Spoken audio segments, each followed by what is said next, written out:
अगर मैं आपसे पूछूं कि अपने स्कूल डेज में कौन सा सब्जेक्ट आपको सबसे ज्यादा बोरिंग लगता था, तो मुझे पता है आप में से अधिकतर लोग कहेंगे हिस्ट्री या फिर इतिहास।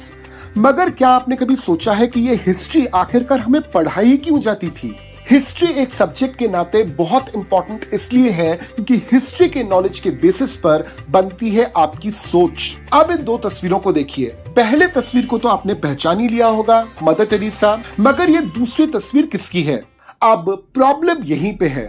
आज के भारतीय युवा सनातन धर्म की सबसे बड़ी संरक्षिका रानी अहिल्याबाई होलकर का नाम तक नहीं जानते। मदर टेरेसा बाय बर्थ भारतीय नहीं थी, मगर उनको डिटेल में पढ़ाया जाता है हमारे हिस्ट्री टेक्स्ट बुक्स में, जबकि रानी अहिल्याबाई होलकर का मेंशन बहुत ही कम जगह पे किया जाता है। तो कहीं ना कहीं क्या ये भारतीय युवाओं के मन में एक मेंटल स्लेवरी को बढ़ावा नहीं देता? आज के वीडियो में चलिए हम उजागर करते हैं इसी सच्चाई को। रानी अहिल्याबाई होलकर का जन्म 1725 में महाराष्ट्र के एक छोटे गांव में हुआ। एक साधारण किसान के फैमिली से आने वाली ये बच्ची हिस्ट्री की सबसे पावरफुल हिंदू क्वीन बनने वाली थी। 1767 में उन्होंने मालवा राज्य की कमान संभाली जब उनके परिवार पर दुखों का पहाड़ टूट पड़ा। उनके पति, उनका बच्चा और उनके फादर इन लॉ के देहांत के बावजूद भी अहिल्याबाई ने हार नहीं मानी।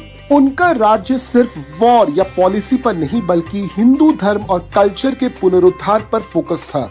उन्होंने देश भर में नष्ट हो चुके हिंदू टेम्पल्स का पुनर्निर्माण करवाया। इसका सबसे बड़ा एग्जाम्पल है काशी विश्वनाथ मंदिर, जिसे उन्होंने 1776 में अपने देखरेख में फिर से बनाया। सोमनाथ, गया, त्र्यंबक, बद्रीनाथ, केदारनाथ, नाथद्वार, हरिद्वार, सैकड़ों ऐसे मंदिर, घाट और धर्मशाला सब रानी अहिल्याबाई के एफर्ट और डिवोशन के प्रमाण हैं। महेश्वरी साड़ी इंडस्ट्री की स्थापना करके उन्होंने हजारों फैमिलीज को रोजगार दिया।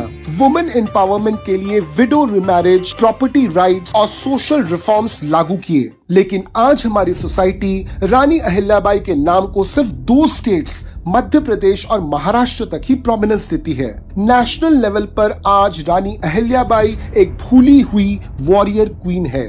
मगर दूसरी तरफ आप एग्जाम्पल ले लीजिए मदर टेरेसा का। उन्होंने मिशनरीज ऑफ चैरिटी की स्थापना की, गरीबों बेघरों की सेवा की और उन्हें भारत सरकार ने भारत रत्न दिया। साथ में उन्हें नोबेल पीस प्राइज से भी नवाजा गया।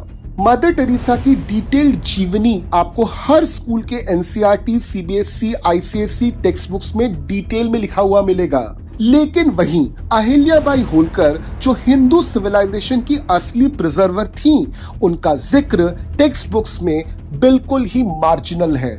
यहाँ पे सवाल किसी धर्म का नहीं है, यहाँ पे सवाल है टेक्स्ट बुक बायस का। अगर रानी अहिल्याबाई का नाम हर एक बच्चा पढ़े तो भारत का सेल्फ रिस्पेक्ट दुगना हो जाएगा।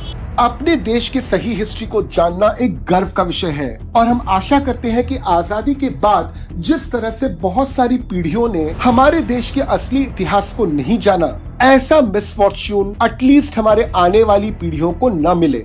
ऐसी ही अनसुनी कहानियों को जानने के लिए हमारे चैनल को सब्सक्राइब कीजिए, इस वीडियो को लाइक कीजिए, इसे ज्यादा से ज्यादा शेयर कीजिए और मैं आपसे वापस मिलता हूँ एक नए टॉपिक के साथ अगले वीडियो में। जय हिंद।